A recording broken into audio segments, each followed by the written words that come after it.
Des drapeaux russes flottent sur les décombres de Vovchier, signal d'une offensive qui avance inexorablement. Hier, à peine 24 heures plus tôt, Ouspenovka en Zaporia voyait la même scène.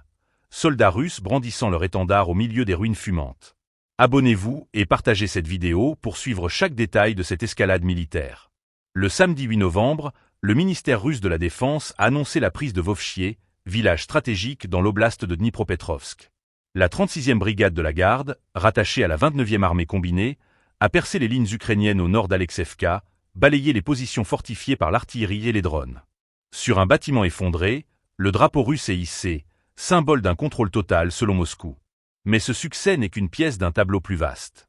La veille, le 7 novembre, Ouspenovka, en Zaporia, montrait une progression similaire. Explosion, position ukrainienne détruite, et le drapeau tricolore russe sur une stèle soviétique.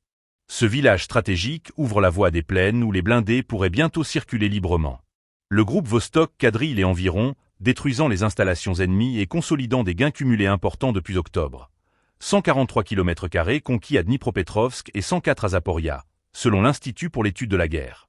À seulement 5 km des lignes vitales, la rivière Yanchour marque un seuil critique.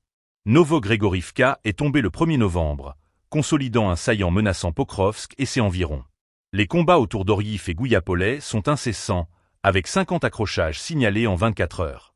Les Russes tentent un flanquement via l'ancien réservoir de Kakhovka, mais les forces ukrainiennes résistent avec acharnement, transformant chaque mètre en bataille pour la survie. Les vidéos amateurs montrent l'intensité.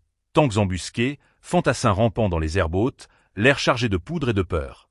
Les gains russes s'inscrivent dans une doctrine martelée par le président russe, qui qualifie ces opérations de nécessité stratégique et de protection contre l'Occident. Cette rhétorique contraste avec la réalité du terrain. Des centaines de soldats tués et des villages partiellement détruits. Côté ukrainien, les contre-offensives sont locales mais significatives.